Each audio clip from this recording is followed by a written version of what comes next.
Well, we have a live by Union Minister Prakash Javadekar. Let's have a look on it. और ये जो प्रकल्प mature हुए हैं यानी पूरे हुए हैं, वर्किंग जिनका शुरू होगा, ऐसे प्रोजेक्ट्स को ये कंपनी पैसा देगी। तो ये प्रोजेक्ट क्या दर्शाता है कि भारत के विकास पर दुनिया अब विश्वास करती है। दूसरा, भारत के विकास में दुनिया निवेश करना चाहती है। और उसके साथ साथ एक विशेषता और है कि इसके लिए जो एक नया मॉडल फाइनेंस का तैयार करना चाहिए, बॉन्ड मार्केट जो हमने एक्सप्लॉइट ही नहीं किया, जो लॉन्ग टर्म मिलता है पैसा, कम ब्याज दर पर मिलता है, इसका दोहन नहीं किया था, वो अब इस योजना में होगा। जैसे आपको पता है, नेशनल इंफ्रास्ट्रक्चर इन्वेस्टमेंट फंड ये वेल कैपिटलाइज्ड फंड है, स्पेशलाइज इंफ्रा फोकस्ड है, फाइनेंशियल इंस्टीट्यूट है, एक्सपर्टाइज है, और इससे बॉन्ड मार्केट स्ट्रेंथन होगा। भारत के विकास की एक अहम जरूरत को आगे बढ़ाने का यह महत्वपूर्ण फैसला है। Today, Cabinet took an important decision for 6,000 crore rupees of capital infusion in National Investment and Infrastructure Fund in next 2 years. As you know, National Investment and Infrastructure Fund was created in 2015 with the long-term aim of bringing money from all over the world through bond market for the infrastructure development. And in Atmanirbhar Bharat package, the 12-point program which has been announced, 111 lakh crore rupees are earmarked for infrastructure development. That's a huge boost for infrastructure. And that fund, out of that, nearly 70 lakh crores are expected to come from the bond market, the debt funds. And therefore, today's decision is the beginning in a major way where government will invest 6,000 crore, NIIF will mobilize 7,000 crore rupees as equity, and it will mobilize from bond markets all over the world nearly 1 lakh crore rupees. Thus, it will provide in the first tranche 1,10,000 crore rupees for infrastructure development company. This will be done through two companies, Asim Infra Finance Limited, which will finance greenfield and brownfield projects which are under construction, and NIIF IFL will finance mature operating assets. So basically this will take care of the finance needs of infrastructure development which has been planned and which is very ambitious. दूसरा एक निर्णय में, महत्वपूर्ण निर्णय में, Lakshmi Vilas bank development bank India limited में amalgamate करने का निर्णय हुआ है। Development bank India limited, DBIL, ये प्राइवेट बैंक है और 20 लाख डिपॉजिटर्स है। लक्ष्मी विलास बैंक के 20 लाख डिपॉजिटर्स, 20,000 करोड़ डिपॉजिट्स है, 4,000 कर्मचारी नौकरी पर है। इस सबकी सुरक्षा इस निर्णय में है। डिपॉजिटर को अब कोई चिंता करने की जरूरत नहीं, बैंक में दौड़ने की जरूरत नहीं, क्योंकि एक बहुत अच्छे बैंक में जिनका बैलेंस शीट अच्छा है, जिनका कैपिटल एडेक्वेसी अच्छी है, जिनका अंतर्राष्ट्रीय प्रेजेंस है, ऐसे बैंक के साथ उनका विलय हो रहा है और ये अमालगमेशन जो हो रहा है उससे साढ़े 20 लाख डिपॉजिटर्स को सुरक्षा मिलेगी। अब उनको दौड़ के अपना पैसा निकालने की जरूरत नहीं, लेकिन जो भी निकालना कुछ चाहता है वो कभी भी निकाल सकता है सुरक्षित रीति से। 4000 कर्मचारियों की नौकरी भी बरकरार रहेगी। जिन शर्तों पर वो काम अभी कर रहे उन्हीं शर्तों पर उनकी नौकरी कायम रहेगी। इसमें सबसे बड़ा एक फैसला लिया है सरकार ने कि आरबीआई को कहा है कि दोषियों को सजा होनी चाहिए। जो बैंक शुरू करते हैं और मिसमैनेज करके या डाइवर्ट करके या कोई फ्रॉड होके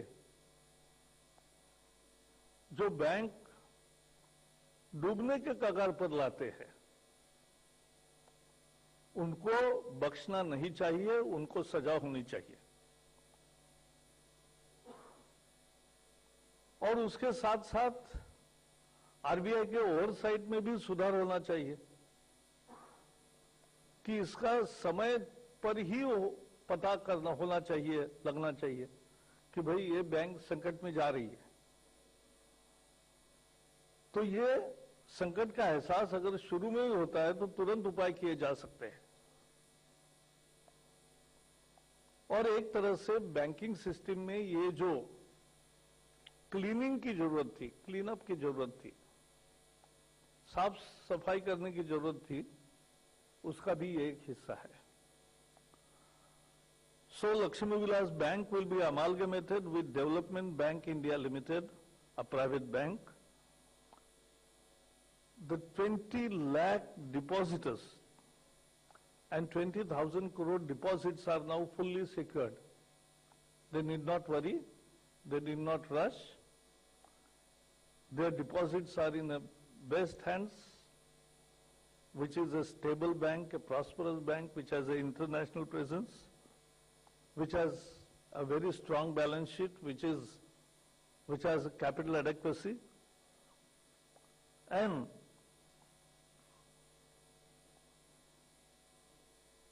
two more decisions have been taken that the board which has been removed, the liability will be fixed.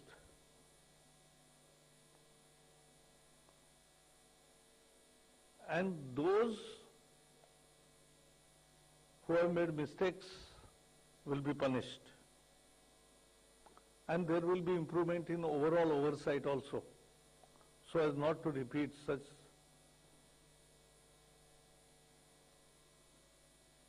bank deals in future.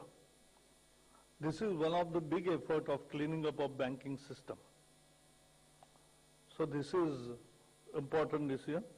तीसरे निर्णय के अनुसार टेलीकॉम सेक्टर में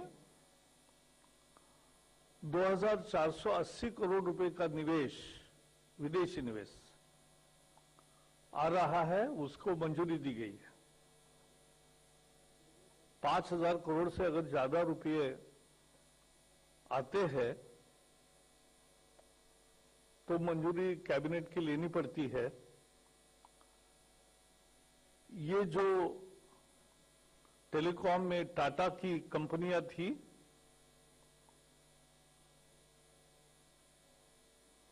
एटीसी, तो उस कंपनी के 12% shares ATC Asia Pacific Limited, इस company ने अब लिए हैं, तो इसमें 98% अब विदेशी निवेश आया है और 50% से ज्यादा है तो वो कैबिनेट में आता है, 5000 करोड़ से अगर ज्यादा है तो। और इसलिए इस निवेश का अर्थ क्या है? इस निवेश का अर्थ यह है कि भारत में टेलीकॉम सेक्टर, जैसे आपको पता है 120 करोड़ लगभग मोबाइल फोन हो गए, 75 करोड़ इंटरनेट कनेक्शंस हो गए, तो बढ़ते टेलीकॉम सेक्टर का लोग निवेश करना चाहते हैं विदेश से, और टावर्स बनाना बहुत महत्वपूर्ण इंफ्रास्ट्रक्चर है। इसकी ये एटीसी एशिया पैसिफिक लिमिटेड जो है वो उसके लिए विशेष प्रसिद्ध है। वो रोबस्ट ग्रोथ देखते हैं कि भारत में ये क्षेत्र और बढ़ेगा, फूलेगा, फलेगा, इसकी जरूरत लगेगी, इसमें अच्छा खासा बिजनेस होगा, इससे इनोवेशन को बढ़ावा मिलेगा, इससे शोध होगा, इससे आर्थिक विकास को गति मिलेगी, और उससे ये पता चलता है कि आने वाले दिनों में किस दिशा में हवा बह रही है और दुनिया का निवेश भारत में आने को कैसे आतुर है, उत्सुक है, ये इससे दिखेगा। Today, the Cabinet Committee on Economic Affairs allowed FDI by ATC Asia Pacific Limited to the tune of rupees 2,480 crores, 216 rupees per share for purchasing 12% stock of ATC Telecom. Now the total FDI in this company will be 5,417. It is nearly 98%. And therefore it came before the cabinet. And this shows growing confidence in telecom sector and its infrastructure.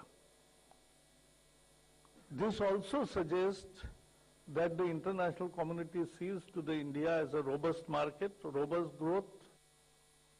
ATC Telecom thus will have 90% FDI, as I said. It will improve innovations. It will spur economic growth. It shows the shape of the things to come. And therefore, all these three decisions today are very important for the economic development of the country. Thank you. ये मेरे तरफ से इतना है। अब आपके कोई सवाल नहीं होंगे लगता है मुझे, लेकिन होंगे तो जरूर पूछिए। Number 10. Sir, Rituparna this side from CNBC. Sir, on Lakshmi Vilas Bank. एक मिनट, दो MOU भी हुए हैं आज। एक तो स्पोर्ट्स मिनिस्ट्री का ब्रिक्स देशों के साथ, ब्राजील, रशिया, इंडिया, चाइना, ये ब्रिक्स देशों के साथ 5 देश है, तो उसके साथ स्पोर्ट्स का कोऑपरेशन का एक हुआ है। और ये expanding knowledge, expertise in the area of sports, science, sports medicine, coaching techniques, etc. और सभी देशों के कॉमन मैचेस भी होंगे, जिससे नए खिलाड़ियों को एक और अधिक अवसर मिलेगा अंतर्राष्ट्रीय स्तर पे अपने प्रदर्शन को बेहतर करने के लिए। और दूसरा एक मेमोरेंडम हुआ है chartered accountant association of India और दूसरा नीदरलैंड्स की ऐसी संस्था, इन दोनों में कैपेसिटी बिल्डिंग और बाकी प्रैक्टिसेस को लेकर एक दूसरे के सहयोग का भी ये हुआ है। धन्यवाद sir. Sir, Rituparna this side. Firstly, on Lakshmi Vilas Bank, abhi there is a moratorium on deposits, 25,000 का शायद है एक लिमिट, वो कब तक उठाया जाएगा? एंड सेकेंडली NIIF का 6,000 करोड़, ये कितने दिनों में ये इन्वेस्टमेंट्स इक्विटी इन्फ्यूजन होएगा? नहीं, ये तो 2 साल का ही प्लान है। ये अभी जो 6,000 है, इस साल पहले 2,400 करोड़ रुपए है और अगले साल बाकी मिलेंगे, और उसके द्वारा ये काम पूरा होगा। और उसी के साथ साथ दूसरा निवेश भी आएगा और बाहर से भी बॉन्ड मार्केट से आएगा, तो 1,10,000 करोड़ का जो मैंने कहा वो जल्दी होने वाला है।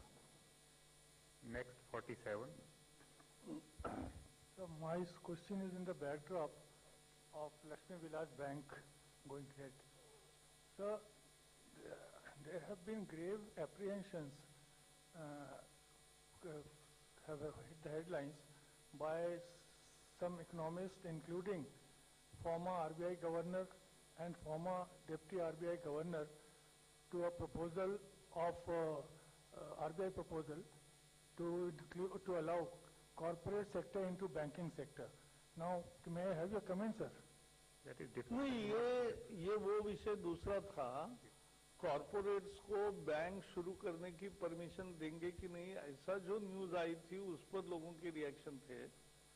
लेकिन ये निर्णय दूसरा है, एक भारतीय निजी बैंक जो भारत में बहुत है, HDFC, ICICI से लेकर बहुत सारे बैंक है, निजी बैंक यहाँ, तो ऐसे निजी बैंक में से एक bank development bank India limited, उसने उस बैंक का, लक्ष्मी विलास बैंक का अमालगमेशन हो रहा है, विलीनीकरण हो रहा है, तो ये मुद्दा है। नहीं, आई थिंक हाँ, तो प्राइवेट नहीं, वो जो थी वो अपने देश की पहले से बैंक है, बहुत दिन के, उसका और उसका नहीं, आपका कंफ्यूजन हो रहा है। वो जो रिजर्व बैंक के पूर्व गवर्नर और बाकी लोगों ने बोला वो दूसरे विषय में था, इस विषय में नहीं था। Next 42. NIIF, do you think it will be able to tap the bond markets globally and raise this 100 lakh in a couple of years' time? Is there Yes, any absolutely. time limit? Yeah, absolutely. Because bond market, they are aiming at 60 lakh crore. It will not be, all money will not be raised only by NIIF, but there are many instrumentalities created, and therefore, through all means, this money will be mobilized and infrastructure will have fast-paced development, as we will see. Thank you very much. Thank I think you. there is no question. Thank हाँ बताओ, आप पूछो। ये नहीं cabinet briefing. अरे भाई, cabinet briefing में नहीं, बाकी तो मैं रोज मिलता हूँ ना, तब पूछो। Thank you very much sir. Thank you friends.